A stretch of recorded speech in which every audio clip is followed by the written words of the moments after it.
사랑하는 성도님들, 지난 한 주간 잘 지냈었습니까? 오늘은 이런 말씀을 묻기도 상당히 좀 난처한 이와 같은 모습입니다. 오늘도 1부, 2부, 3부 이렇게 예배를 드리며 많은 성도들이 아마 예배당에 나와서 예배를 드리지 못하고 또 가정에서 이렇게 방송을 통해서 인터넷을 통해서 예배를 드리고 있는 것을 볼 수 있었습니다. 오늘 이 자리에 계신 모든 주의 성도님들에게 하나님의 각별한 사랑이 함께하기를 주님의 이름으로 축복합니다. 또한 이 시간에도 각각 가정에서 함께 예배에 동참하여 은혜로 예배를 드리고 있는 모든 주의 사랑하는 우리 성도들에게도 역시 하나님의 동일한 은혜가 임하기를 주님의 이름으로 또한 축복합니다. 저는 여러분께서 기도해 주시고 사랑해 주셔서 지난 한 주간 동안 미얀마 선교 집회 잘 마치고 돌아왔습니다.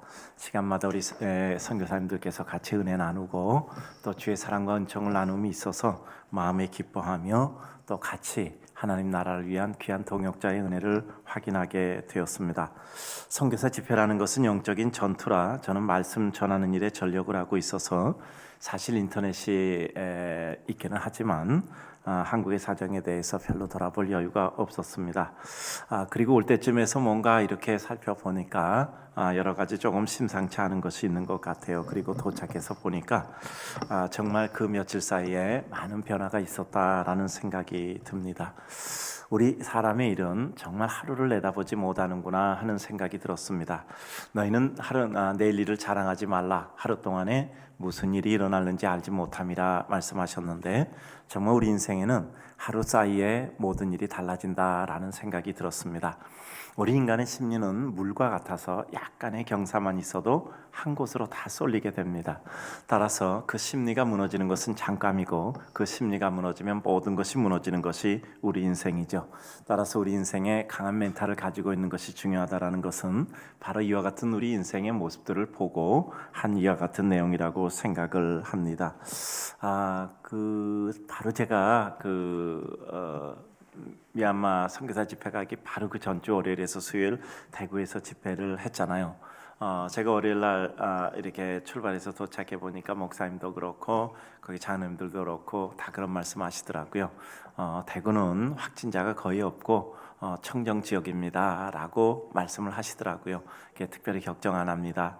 그런데 정말 불과 한 주일 사이에 이렇게 예기치 못했던 상황들로 말미암아 바뀌어지는 것을 보며 우리의 삶이라는 것이 참 안타깝고 내일 일을 모르는구나 하는 생각을 다시 해봤습니다. 그래서 우리는 더욱더 하나님께 기도하고 또 우리가 해야 될 준비를 하고 또 하나님께 인도함을 받는 것이 우리의 삶이라고 생각합니다. 가장 중요한 것은 자 따라서 합시다. 큰 일도 없고 놀랄 일도 없다. 다만 처리하면 그만이다. 우리는 어떤 일도 큰 일이 아니고 놀랄 일이 아닙니다. 다만 우리가 냉철하게 그 상황을 판단해서 그렇다면 우리가 해야 될 일은 무엇인가? 그렇다면 우리가 다른 이들에게 도움이 될 일은 무엇인가? 그렇다면 우리 모두를 위해서 우리가 할 수 있는 일은 무엇인가를 정확히 판단 파악하여 그 일을 진행하는 것입니다. 그래서 우리는 하나님의 백성으로 우리가 해야 될 책임과 의무와 준비를 철저히 하고 그리고 그 다음에 어떤 일이 있을 때는 우리로서 할 수 없는 불가항력적인 것이라면 우리는 그 가운데 그것을 어떻게 또 그 상황 가운데 처리할 수 있을까를 생각하면 되는 것입니다. 모든 우리 교육자들과 장로님들이 준비를 하셨지만 그럼에도 불구하고 돌아와서 여러 가지를 점검해 보게 되었습니다. 정말 마스크를 좀 예비로 더 준비를 하려고 했는데 더 많은 마스크를 준비할 수가 없더라고요. 저희가 지난번에도 마스크를 좀 준비해 놨는데 한 2,000개쯤 더 준비하려고 했더니 이미 준비할 수가 없어서 한 200개 정도를 더 우리 교회 집사님을 통해서 확보를 할 수 있어서 오늘 혹시라도 마스크 착용을 못한 분들을 위해서 저희가 준비를 해뒀습니다. 오늘도 예배 끝나고 바로 여기 방역을 했습니다. 그래서 저희가 우리 성도님들이 좀 더 편안한 예배를 드릴 수 있도록 이와 같이 모두가 마음을 앞에서 준비를 하고 있습니다. 그리고 저기 들어오면 열 감지하는 이런 카메라 화상 텔레비전이 있는데 저것이 상당히 수준이 높은 겁니다. 어저께 저거를 들어와서 보니까 전국에 이렇게 쭉 찾아보니까 설치한 교회가 딱 하나가 있더라고요. 그래서 교회에다 저걸 두면 되겠구나라고 생각을 해서 비스벨 했더니 토요일이라 하는 데가 없어요. 그리고 또 보니까 여러 종류가 있는데 가장 좋은 것이 있는데 그것을 오늘 설치를 할 수가 없더라고요. 보니까 한 절대 뭐 싼 게 나쁜 거고 비싼 게 좋다는 뜻은 절대 아닙니다. 그런데 저희가 찾아본 것 중에서 가장 그래도 내용이 우수한 거, 산업용이 아니라 의료용으로 즉각적으로 모든 것을 확인할 수 있는 것이 가격이 매우 비쌌습니다. 보통 것 한 100만 원 정도 한다 그러면 저희가 이게 본 것은 한 540만 원 정도 돼요. 굉장히 고가품이더라고요. 근데 그것을 저희가 절대 이번 주일에 갖다 놓을 수가 없었습니다. 왜냐하면 현재 갖다 놓은 것이 없고 저희가 신청을 했더니 화요일 날 통관이 돼서 들어오면 월요일이나 화요일 아침에 저희 교회에 갖다 줄 수 있다 그래요.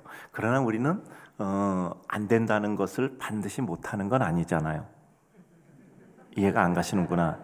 사람이 안 된다 그런 걸 우리가 반드시 못하는 건 아니잖아요. 그래서 제가 어떻게 해서든지 우리는 갖다 놔야 된다고 하니까 화요일 날 갖다 놓을 수 있다고 얘기하더라. 그래서 우리가 그래도 계속 설득을 했더니 우리가 가서 거기 그 회사에 샘플로 넣은 걸 임시로 가져왔습니다.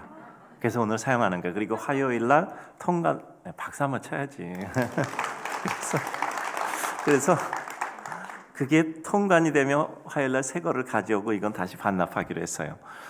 우리들이 살아가는 삶에 있어서 어떤 것이라든지 우리가 안 되고 힘든다는 것은 조금 더 힘을 더 기울이고 상대를 설득하고, 또 특별히 토요일은 근무하는 분이 없다 그러더라고요. 근데 그럼에도 불구하고 각별히 우리가 부탁을 했더니 구로동까지 우리 보고 오라고 그러더라고요. 그래서 회사에서 이렇게 사용하는 그것을 저에게 오늘 임시로 사용할 수 있게 하고, 그 다음에 화요일날 통관이 되면 그것을 새 것으로 저희에게 인도를 해주겠다고 얘기를 해서 저희가 참 감사하게 오늘 사용했습니다. 근데 저기 보니까 굉장히 예민해요. 보니까 커피를 들고 오니까 금방 커피 온도가 딱 나오고 화면도 많았거든요. 그리고 하여간 좋은 거예요. 그게 제가 아주 흡족했습니다. 금방 딸랑딸랑딸랑 소리가 나더라고요. 그래서 오늘 여러분들이 이 자리까지 왔다는 것은 여러분들은 괜찮은 사람이란 뜻입니다. 그래서 딱 보면 온도가 딱 나오더라고요.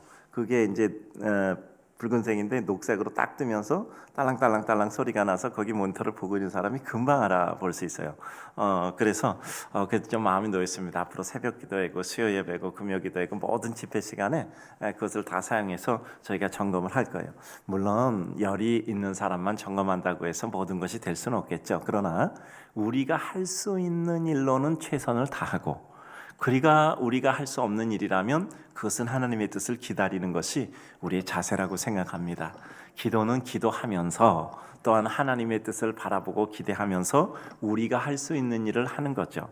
우리가 할 수 있는 최소한의 마스크를 준비하다든가, 우리가 시간마다 방역을 한다든가, 아니면 또 하나님의 은혜 가운데 또 이렇게 열감지기도 사용한다든가, 또 우리 성도들이 서로를 대할 때 좀 서로 조심하고, 또 이와 같이 서로를 배려한다는 이와 같은 준비를 갖추고, 그래도 안 되는 것이라면 그것은 또 하나님의 어떤 뜻이 있음을 생각하고 그 가운데 우리는 대처하는 것이라고 생각을 하고 있습니다. 그런 가운데 정말 우리가 하나님의 은혜 가운데 어떤 일을 어떻게 진행해야 될까? 어제 제가 우리 교육자들에게 이런 말씀을 드렸습니다. 우리 오늘 주일날 예배 다 마치고 우리가 정말 대토론회를 가지자라고 제가 이렇게 제안을 해놨습니다. 왜냐하면 저희가 올 1년 특별히 연초부터 시작해서 작년 12월 중순부터 시작이 됐습니다. 그래서 10주 동안 집중 근무를 마치게 됐습니다. 이 10주 동안의 집중 근무라는 것은 10주 동안의 1년의 모든 사역, 필요한 계획과 행정적인 일과 모든 일을 다 맞춰놓는 거예요. 그리고 10주 동안은 거기 계획서에 의해서 몸만 움직이도록 되어 있습니다. 그러니까 모든 시간을 최소화시켜서 몸만 기계적으로 움직이면 저희가 준비한 모든 계획대로 가도록 되어 있는 거죠. 예를 들면 주일학교도 이렇습니다. 1년 52주 교환을 다 작성해 놓는 거예요. 그러면 전체를 보고 부분을 볼 수 있잖아요. 예를 들면 1과 2과 3과 4가 가리킨다고 생각하면 다음 주일에 한 달 뒤에 뭘 가르치지 모르고 가르칠 수 있잖아요. 근데 1년 52주를 교환을 다 만들어버리면 1년 전체 내용을 파악한 상태에서 그 주 거를 가르칠 수 있잖아요. 그런 식입니다. 그래서 전체 모든 기한도 맞춰놓고 1년 52주 교환도 학습 지도안도 다 만들어 놓고 그 다음에 설교에 대한 윤곽도 다 만들어 놓고 이와 같이 모든 일들을 진행을 하게 되는 거죠. 성도들에 대한 모든 내용도 파악하고 그 가운데서 우리가 도와줄 수 있는 것도 파악하고, 그 다음은 모든 것이 준비된 상태에서 기계적으로 움직여서 결국 그것이 최선의 효과를 이루도록 하는 것이 우리들의 집중근무입니다. 그래서 그 10주 동안 1년의 모든 일을 다 하는 거죠. 그야말로 새벽부터 밤늦은 시간까지 우리의 시간, 그 다음에 체력, 또 우리가 할 수 있는 모든 일을 다 집중해서 하는 겁니다. 그리고 이번 주부터는 이제 정상근무로 들어가게 되는 겁니다. 그러면 정상근무로 들어가면 정상적으로 근무하는 것이 왜 이렇게 쉬운지를 몰라요. 그러니까 하나님께서 그동안 우리들을 이렇게 많이 높여주신 거죠. 그래서 10주 끝나면 우리가 진보 보고서를 내게 됩니다. 생각이 어떻게 달라졌고, 또 우리가 어떤 역량이 커졌고, 또 우리의 부족을 어떻게 발견했고, 또 어떻게 또 우리가 앞으로 나아갈 길을 발견하는가, 이런 것들을 생각해 보는 것이죠. 그런데 이제 앞으로 해야 될 일은 무엇인가? 우리가 그래서 이제는 뛰어나가기만 하는데 탁 이런 코로나 바이러스라는 우리 상황이 닥친 것 같아요. 우리가 어떤 일을 진행하는 데 있어서 아주 철저한 계획을 세우고 100번 생각해서 모든 경우의 수를 생각해서 계획을 세웠더라도 그것이 그대로 잘 되리라고 생각하는 사람은 단 한 명도 없습니다. 왜냐하면 우리 인생이 살아가는 데는 대단한 변수가 많아요. 아무리 계획이 완벽해도, 아무리 모든 것들이 그럴듯하게 갖추어지고, 아무리 경우의 수를 예상해서 모든 준비를 갖췄다고 해도 우리가 생각지 못한 것들이 너무나 많이 다양하게 발생하기 때문입니다. 우리가 이런 코로나 바이러스가 발생하리라고 생각을 했겠습니까? 또 발생해도 이전에 사스다, 메르스다, 에볼라다, 신종플루다 이래도 이렇게 되지는 않았었거든요. 그냥 교회에서 악수하지 않으면 되는 정도였지. 저도 이 교회 30년 가까이 있었잖아요. 그런데 이런 적은 없었거든요. 그런데 이번은 어쨌건 이와 같은 상황이 벌어지고 있으니까 아무리 이래도 예상치 못한 일이 진행하게 되는 거죠. 지난주 2주 전 우리가 설날 주일만 해도 전혀 이러지 않았잖아요. 그리고 지난주에 한번 조금 좀 이상해지더니 그 다음 주에 이제 또 약간 또 상태가 좋아지더니 오히려 이번 주는 단 한 주 만에 또 이렇게 아주 어려운 상황으로 되는 것을 보면서 정말 우리 인생에는 너무 변수가 많아요. 그래서 처음 계획했던 것이 끝까지 계획한 대로 가리라고 생각하는 사람은 아무도 없습니다. 따라서 우리는 따라서 합니다. 준비는 철저히. 그래요. 준비는 철저히 하고 사는 게 우리로서의 당연한 할 일입니다. 그러나 우리에게 어떤 일이 있을 때 따라서 합니다. 큰 일도 없고 놀랄 일도 없다. 다만 처리하면 될 뿐이다. 아주 냉철하고 그러나 의연한 마음을 가지고 우리는 그 가운데 놓여진 일 가운데 최선을 다하는 거죠. 그래서 지금은 열정도 필요한 시대지만 지혜가 필요한 시대다. 그러면 우리는 이런 기간 동안에 어떤 일을 할까? 사실은 이제 시작하고 달려가려고 했는데 지금 상황이 그런 것은 아니에요. 달려갈 상황이 있지만 성경에도 말하지만 우리가 이러저러한 때가 있죠. 날 때가 있고 죽을 때가 있고 심을 때가 있고 심은 것을 뽑을 때가 있고 전쟁할 때가 있고 평화가 할 때가 있고 모든 게 때가 있잖아요. 그런 것처럼 지금은 무엇을 해야 될까? 그것을 우리가 토론하자. 지금은 열심보다는 지혜가 필요한 때이다. 그러면 우리의 지혜는 무엇일까를 생각하자라고 같이 우리가 토론을 오늘 저녁에 하려고 합니다. 그래서 우리에게 가장 잘할 수 있는 일이 지금 상황과 상태에서는 무엇일까? 정말 새벽부터 밤늦은 시간까지 우리가 어떤 일을 하는 것만이 지금은 최선은 아니고 우리가 그 가운데서 어떤 일을 어떻게 하는 것이 우리에게 주어진 최선이고 그것이 어려움이 지나갔을 때 어떤 우리들에게 최고의 기쁨을 줄 수 있을까를 생각하는 지혜가 우리에게 필요하다라는 생각을 했습니다. 이것은 목사와 또 우리 교회 성도들이 이뤄가는 교회에서뿐만 아니라 우리 세상에서도 마찬가지라고 생각합니다. 우리는 아무리 계획을 세워도 그 계획을 넘어서는 얼마든지 많은 변수들이 있죠. 그런데 그런 일들이 일어난다고 해서 우리가 위축되거나 그것으로 말미암아 온 세상이 끝나는 게 아니죠. 그 어떤 일이 있어도 이제까지 유구한 역사는 유지되어져 왔습니다. 이 또한 지나갈 것이고 그런 가운데 우리는 또 무엇인가 새로운 역사를 이뤄가게 될 것입니다.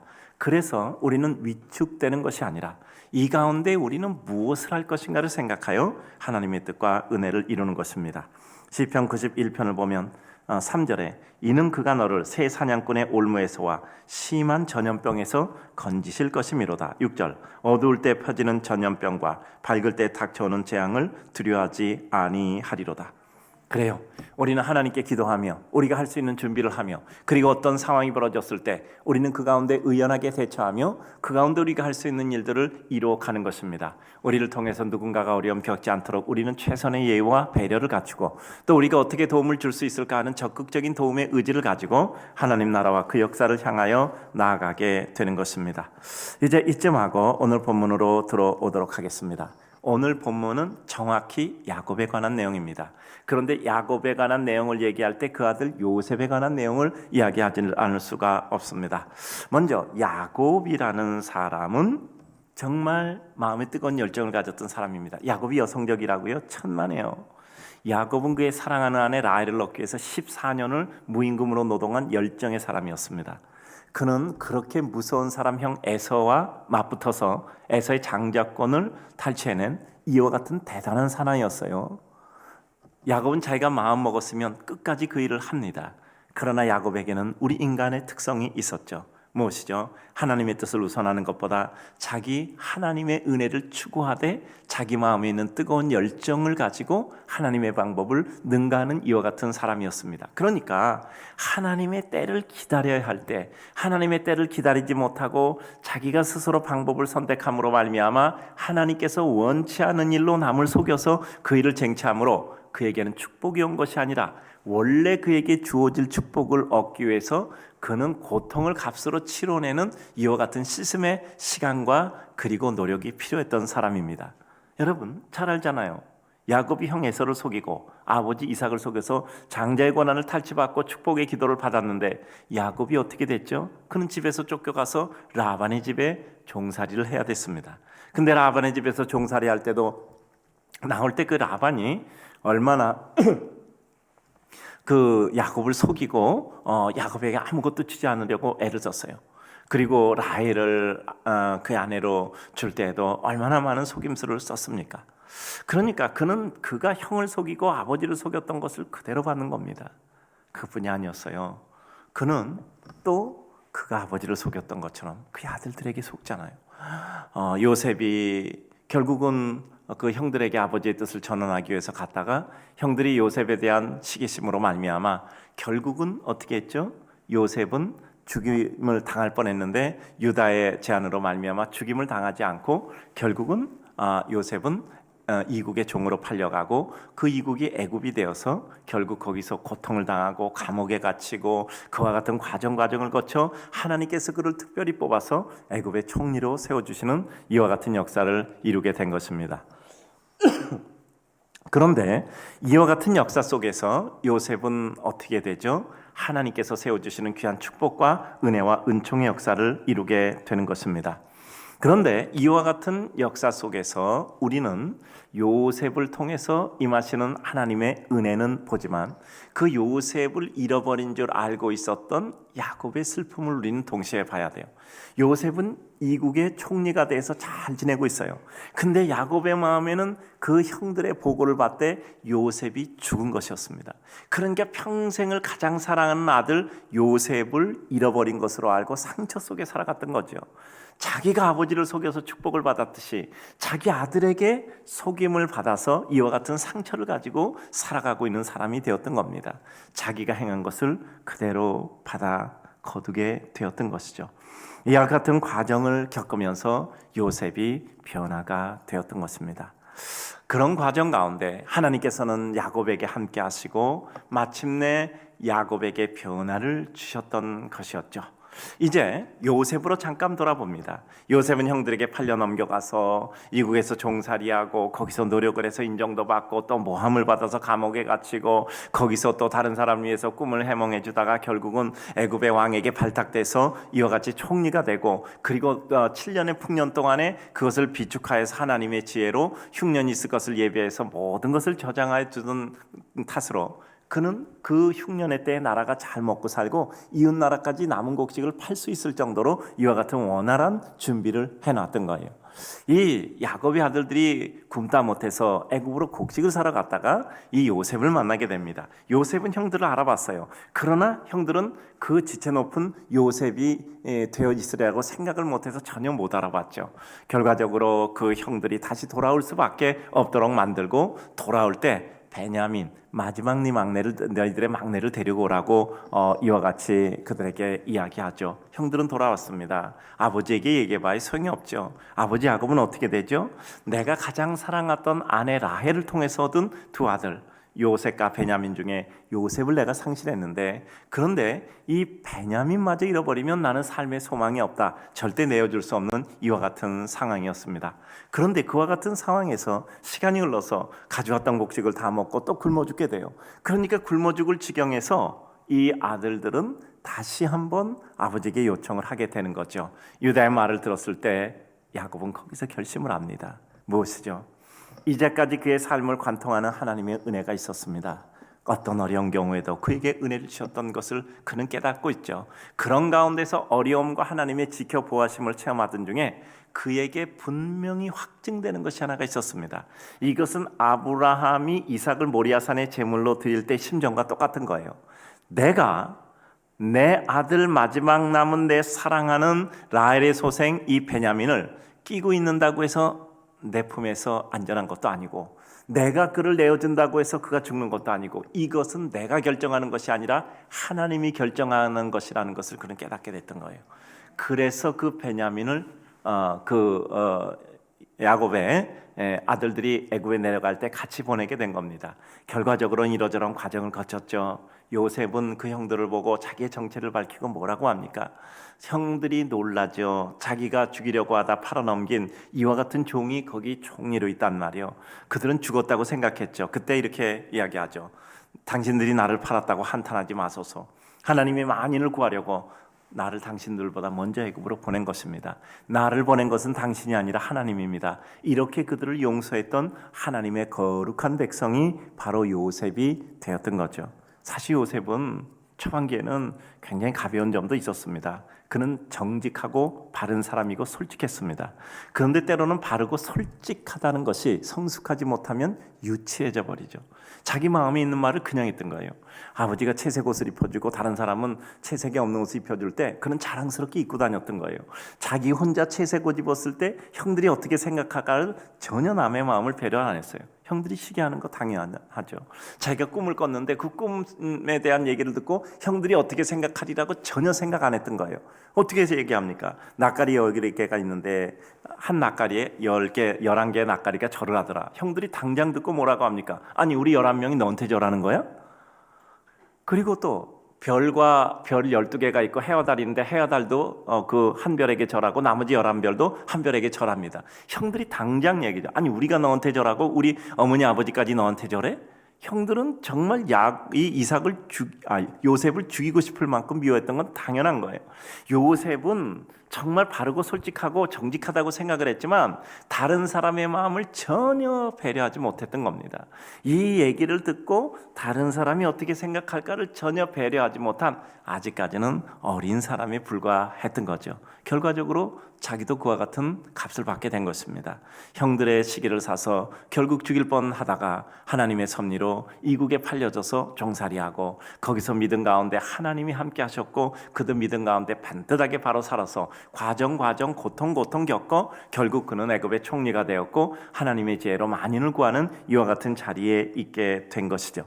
그래서 이제 결과를 거쳐서 결국은 요셉이 그 꼬술의 마차를 보냅니다. 요셉을 너무너무 애굽의 왕 바로가 사랑해서, 왜냐하면 요셉을 둠이 자기의 왕권이 강화되고 나라가 평안하니까 이 바로는 이 요셉을 붙들기 위해서 요셉의 어떤 청도 들어주는 거예요. 그래서 이제 마차를 보냅니다. 근데 마차가 왔을 때 야곱이 달라진 것이 또 한 번 나타납니다. 모조청 같으면 그래? 요셉이 살아있어. 내가 죽은 줄 알고 평생 동안 괴롭게 상처받고 어려웠던 요셉이 살아있어. 단번에 그 아들 요셉을 보러 간 것이 아니에요. 식소를 다 데리고 부엘사바로 가서 하나님께 제단을 쌓습니다. 하나님 어떻게 하면 좋을까요? 하나님이 4가지를 말씀하십니다. 첫째, 네가 애굽으로 가기를 두려워하지 말라. 두 번째, 너는 거기서 큰 민족을 이루리라. 세 번째, 그 큰 민족이 다시 가나안으로 돌아오게 될 것이다. 네 번째, 요셉이 너의 눈을 감길 것이다. 요셉이 너를 마지막 순간에 거둘 것이다. 이와 같은 뜻이죠. 이 4가지가 다 성취되었습니다. 이와 같은 하나님의 말씀을 듣고 야곱은 그 수레를 타고 애굽으로 간 거예요. 정 같으면 그가 사랑하던, 그가 그렇게 꿈에 그리던 그 요셉이 살아있다는 말을 듣고 단걸음에 그는 마차를 타고 뛰어갈 텐데 이미 야곱은 그런 사람이 아니었어요. 그에게 이루어지는 모든 일을 볼 때 하나님의 뜻을 묻고 하나님의 뜻을 따라간 겁니다. 요셉이 초청하여 간 것이 아니라 하나님이 가라고 하시니까 간, 하나님의 말씀을 순종하는 사람이 되어버렸던 거예요. 하나님께 의탁하는 사람이 되었던 것입니다. 그렇게 되니 이제 요셉이 초청해서 그 마차를 타고 간 야곱은 바로 앞에 서게 됩니다. 바로에게 축복하죠. 축복의 인사를 했을 겁니다. 그리고 바로가 네 나이 몇 세냐 할 때 내 나이 내 조상의 나그네 길에 미치지 못하지만 130년 살았습니다. 그런데 참으로 험악한 삶을 살았습니다라고 고백하죠. 참 험악했죠. 정말 하나님의 축복 받아보고자 이러저러한 일을 했지만 그것이 하나님의 방법이 아니었기에 수많은 고생을 했죠. 라반에게 어려움 당하고 또 뿐만 아니라 에서를 만날 때 그는 환도뼈가 부러지기까지 아주 탈진하는 절박한 기도를 했어요. 어떻게 하면 야곱이 하나님께 기도의 응답을 받은 것이지만 그렇게 고통스럽게 기도할 만큼 그 기도 제목은 너무나 애절할 만큼 고통스럽다는 뜻이에요. 이 에서를 만나는 게 그렇게 고통스러웠다는 뜻입니다. 뿐만 아니라 자기 아들들에게 쏘아서 평생 동안 살아있는 요셉에 대해서 죽은 줄 알고 마음의 상처와 고생 가운데 살았죠. 그는 뿌린 대로 다 거두는 이와 같은 과정을 겪었던 것입니다. 그가 이런 고충을 다 겪고 그러면서도 하나님의 축복을 받았죠. 라반의 집에서 나올 때 오히려 라반이 그렇게 야곱을 속여서 한 푼도 주지 않고 내쫓으려 하다가 결국 하나님의 축복으로 거부가 되어서 나왔고 그는 에서를 만날 때 정말 두려웠지만 야복나루의 간절한 기도로 하나님의 은혜를 입어 에서가 그를 만날 때 얼싸안고 같이 포옹하는 이와 같은 화해를 이루었고 또 뿐만 아니라 결국은 죽은 줄 알았던 요셉을 만나는 이와 같은 축복을 이루게 된 것이었죠. 그러니까 참 험악한 삶을 살았단 말이에요. 정말 인간으로서 거칠 수 없는 아픔을 겪었고 그 가운데 하나님의 위로를 겪었고 이렇게 130년을 지나고 보니 이제는 인간의 일들이라는 것은 내 뜻대로 되는 것이 아니라 하나님의 뜻대로 되는 것이니 나는 하나님께 의탁해야 된다. 그런 걸 깨달았던 거예요. 험악한 세상을 통해서 참 하나님 앞에 자신의 모습을 보고 가야 할 길을 보게 된 것이죠. 그리고 그는 바로를 축복하고 그 자리를 나옵니다. 바로는 이와 같은 야곱을 보면서 야곱에게 땅과 재물을 주어 그 땅에 살게 합니다. 이와 같은 내용이 진행되고 있어요. 그리고 결국은 야곱이 요셉 앞에서 시간이 되어서 하늘나라로 가게 되고 큰 영화로움을 얻게 됩니다. 이런 장면 속에서 우리가 보게 되는 것은 파란만장한 인생을 살았던 야곱의 인간적인 삶이에요. 그는 초반부터 시작해서 날 때에 이와 같이 쌍둥이로 에서와 야곱이 낳게 되는데 두 백성이 나뉜다라고 말씀하셨어요. 그래서 축복받은 차자가 되어서 이와 같이 세상에 나온 겁니다. 그는 둘째로 태어났지만 축복은 야곱에게 있음을 하나님께서 선언하신 거죠. 근데 그 하나님의 축복을 그는 기다리지 못했던 거예요. 하나님의 시간을 기다리지 못했던 거예요. 자기가 더 열정을 내서 그는 속임수를 사용했지만 그것은 하나님의 방법이 아니었던 것이죠. 팥죽 한 그릇에 에서를 속여 장자권을 탈취했지만 그는 아버지의 이삭을 속여서 축복 기도를 받았지만 그것으로 말미암아 그에게 주어진 것은 당장의 축복이 아니라 긴 고통의 세월이었던 거예요. 인간의 물을 빼는 시간이었단 말이죠. 라반의 집에서 긴 노역을 하고 그리고 나올 때 돈 한 푼 받지 못하고 쫓겨나는 이와 같은 어려움의 경우를 만났지만 그럼에도 불구하고 하나님이 함께 하셔서 그 순간을 넘겼을 뿐입니다. 그러므로 야곱이 하려고 했던 그의 모든 인간적 방법은 그에게 효력을 발휘하지 못하고 그에게 고통을 값으로 치르게 했던 것입니다. 그럼에도 불구하고 한편 하나님께서는 야곱에 대한 축복을 끝까지 유지하고 계셨던 거예요. 그래서 라반의 집에서 나올 때 라반의 모든 계교가 유통되지 않고 하나님의 은혜 가운데 야곱이 축복을 받아 거부가 되어 나왔고 에서를 만날 때도 야곱을 죽이려고 군사를 데리고 왔던 에서의 마음이 변해서 야곱과 함께 포옹할 수 있는 이와 같은 관계가 되었던 거죠. 죽은 줄 알았던 요셉이 살아서 그의 마음에 기쁨을 주는 이와 같은 하나님의 은혜 속에서 그는 상처를 씻을 수 있었던 것입니다. 그러므로 하나님의 보응은 끝이 없는 것이 아니라 제한되어 있고 하나님의 축복은 끝없이 열려 있음을 또한 보여주고 있는 거죠. 즉 파란만장한 삶을 통해서, 험악한 삶을 통해서 야곱은 하나님께 의탁을 하게 되었던 겁니다. 그때 그가 깨달은 것이 있어요. 의탁할 때 깨달은데, 마지막 순간에 모든 것을 하나님께 맡기고 하나님의 말씀 따라 그의 생의 모든 것을 진행하였을 때 야곱에는 거룩한 모습이 있었죠. 그것이 뭐죠? 야곱은 내 뜻대로 어떤 일을 이룰 수 없다는 것을 체득하여 깨달은 사람입니다. 베냐민, 내가 품는다고 품어지지 않아. 내가 보낸다고 해서 그가 죽지 않아. 하나님께서 결정하시는 거야. 어떠해도 결과는 똑같아. 하나님의 뜻을 내가 의탁했으니 따르는 것이 중요해 하고 결정했는데, 결국 그 베냐민을 보낸 결과 요셉이 자기에게 이와 같이 왕의 수레를 보내서 그를 초청하게 된 역사를 체험하게 되는 것이죠. 더 중요한 게 뭔지 압니까? 애굽에 내려가는 것도 요셉의 초청을 받아서 내려가는 게 아니에요. 요셉의 초청을 받았음에도 불구하고 그는 당장 한 걸음에 가서 하루라도 더 빨리 보고 싶은 그 요셉을 본 게 아니라 브엘세바로 올라가 하나님 앞에 간절히 제단을 쌓고 하나님의 뜻을 묻고 하나님의 허락하심에 의해서 갔던 겁니다. 야곱이 애굽으로 간 것은 더 정확하게 표현하면 요셉의 초청을 받아서가 아니라 요셉의 초청을 받았지만 하나님의 허락하심을 받고 하나님의 인도하심을 받고 간 거예요. 이게 믿음의 백성의 모습입니다. 내가 열심히 준비했지만, 내가 열심히 일했지만, 내가 열심히 수고했지만 내 수고로 되는 것이 아니라 하나님의 인도하심으로 된다는 것을 알고, 내가 수고와 준비한 모든 열정은 다해도 하나님의 뜻을 따라서 그 일을 완결하겠다는 것이 하나님의 백성의 삶인 것이죠. 바로 앞에서도 그는 담대히 그의 삶을 요약하면서 위축된 모습이 아니라 인생을 달관한 성자의 모습을 보였던 것이죠. 오늘 본문 전후를 맥을 살펴보면 결국 바로도 이 야곱을 볼 때 그 가난한 나라에서 온 일국의 초라한 노인으로 보지 않았던 거예요. 만약에 아무리 그가 요셉을 생각해서 정말 요셉을 곁에 두고 싶어서 그의 식구를 후대한다 할지라도 정말 야곱을 볼 때 정말 마음에 안 들었으면 이렇게 하지는 못했어요. 근데 야곱을 볼 때 이 바로의 마음에는 유축컨대 그래도 이렇게 요셉을 키울 만한 인물이 없구나라고 생각이 들었던 것으로 유추가 됩니다. 그래서 그에게 큰 땅을 주고 재물을 주고 그 땅에 오래 머물게 했죠. 그리고 결국 어떻게 됐죠? 하나님께 의탁한 자의 평안과 완성을 이룬 것입니다. 하나님께 의탁함으로 말미암아 그는 요셉을 만났습니다.